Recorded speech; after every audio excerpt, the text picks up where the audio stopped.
Well, today on Fast Track, we've seen that the kingdom is now divided. It is between the northern and the southern kingdom, Israel and Judea. And I think that's where a lot of people get confused because what was the nation of Israel now has two different names. So the northern kingdom is called Israel now, and the southern kingdom is called Judah because of the tribe of Judah. And it's during this time that actually two prophets begin to speak. Yes. Now, later on, Ezekiel will tell us that they've got some pretty bad kings. So much so that the northern kingdom has 390 years of rebellion. That's no good. That's a lot of rebellion. It's a lot, yeah. In fact, poor Elijah's going to have to lay on his side for 390 days because of the rebellion. Then he's going to flip and lay on his other side for 40 days. That's Elijah? No, this is Ezekiel many years later. He'll have to lay on his other side for 40 days because the southern kingdom rebelled for 40 years. Wow. 390 years and 40 years. That's a long time. Now, it's during this time of the kings that God is still trying to get his people's attention through two prophets, Elijah and Elisha. That's right. That's confusing. Yeah, it is confusing. I need to come up with some better names. Yeah. So Elijah, you got a chance to actually be there at the very location he challenged the prophets of Baal. So tell us, what was that like to hike up in that area and to hear that, imagine that speech being said by him at the actual location? So, we get to the construction site, and there's nowhere for actually to park the bus. A construction site. Yes. And we park on the side of the road on a highway. Okay. Very safe. So they drop you off, a bunch of students. Yeah. So we start hiking up gravel roads up to this construction site. Okay. And we get to this beautiful olive grove with really? all of these huge olive trees that have been cut down, and they're working on getting them ready for the next 400 years. Oh, I remember seeing pictures of them, like the olive trees, like this big around kind of thing. Yeah, massive. Okay. And the guy that we're following says, "Wait here, I'll be right back." Gets up, runs up the hill, and then we don't see him for 5 minutes. Up. Yeah. Okay. 10 minutes. 15 minutes pass by. 20 minutes, we have three guys decide they're going to go try to go find him because they're worried that he disappeared. Yeah. Then all of a sudden, we hear a voice. A voice crying out. And he starts quoting the story of how Elijah called these prophets of Baal to come up and challenge him, to call down fire from heaven and consume a sacrifice on an altar. Yeah, and it's such a powerful story because Elijah pretty much says, whichever God answers by fire is the one true God. And he actually makes it incredibly hard by dumping water on top of his sacrifice. Gallons and gallons of water on this altar, and all of a sudden, fire comes down, burns up the water, the altar, and the sacrifice. Does that mean we get to do a fire science trick? No. Okay, well, I was kind of hoping. Well, then Elijah has this incredible victory where he's able to come about and get the people to say, oh my goodness, God is the one true God. 400 prophets of Baal are sacrificed there, and the people turn back to the one true God. But they don't really respond the way he hopes, right? No, yeah. So instead of turning back to God, they instead decide to try and kill Elijah. Yeah, in fact, Jezebel, Ahab's wife, says, hey, you're dead by the end of the day if I don't do unto you what you did unto the prophets. Well, he ends up outrunning Ahab's chariot, right? Yeah, he hikes up his clothes. His clothes, yeah. And takes off running, beats a chariot to the city like 8 or 9 miles away. Yeah, this guy is strong. This guy's a warrior. And then he ends up going into a deep depression because of this life-threatening moment where Jezebel says he's going to kill him. And so he ends up running, leaving his community behind. He ends hiding in a cave. Hiding in a cave. God says, what are you doing here? To kill him. Yeah, and he actually says over and over again, I'm no better than my fathers, repeating these lies to himself. And God has to tell him in the midst of that, Elijah, I never said you had to be better than anybody. I want to meet you right where you are. And this is a classic verse in the Bible where it says, God appeared to him in a still, small voice. Well, in the same way that God was working in Elijah's life, he's also working in Elisha's life. And Elisha, one of my favorite stories coming from this section of the Bible, is the story of Elisha that comes to an area that's been completely surrounded by the Syrians. You love the Syrians? No, not the Syrians. Yes, the Syrians. Oh my goodness, we're coming again. And the Syrians have surrounded this fortress where the king and the men of Israel are for quite some time, and they're going to starve them out. So there is no food left. Now, they got plenty of food. They got the raisins going on here. Right, the nature bars. Everything they need. But here, they're starving to death. Well, that's no good.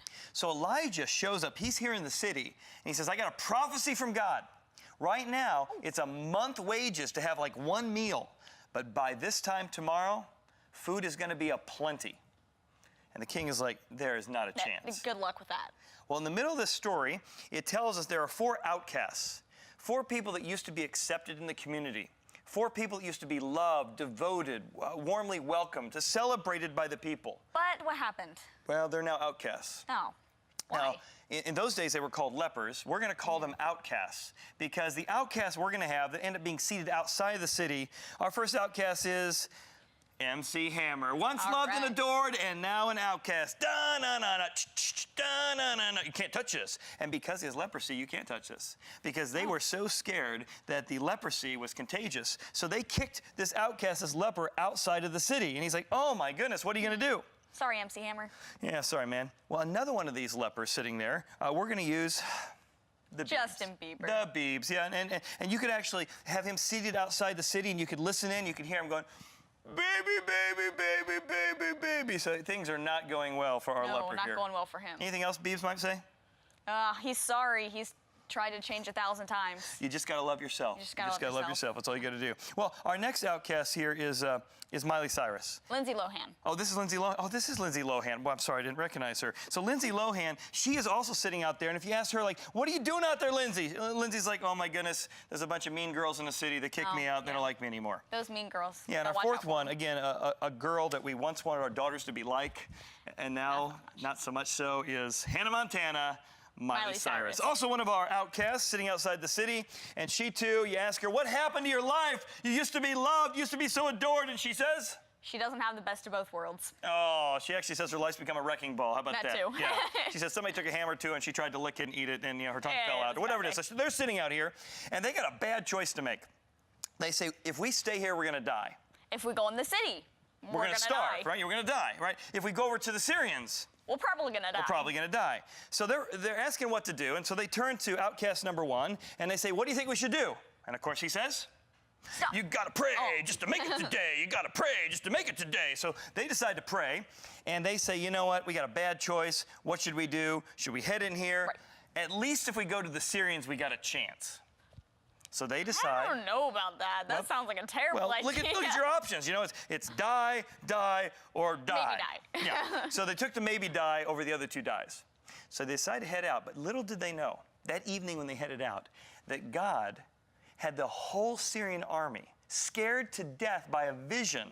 A sound, actually. God made the sound of armies, and they thought the kingdom of Israel had hired the Egyptians and the Hittites to come in as mercenaries, and so they're out of here. Oh, okay. Get rid of those guys. Get rid of those guys. So they are out there, and much to the surprise of Israel, much to the surprise of the outcasts, they show up, and they're like, okay, can we just have a little scrap of, could I have some more? Could I have some more? And like, just a few just a little bit of more, yes.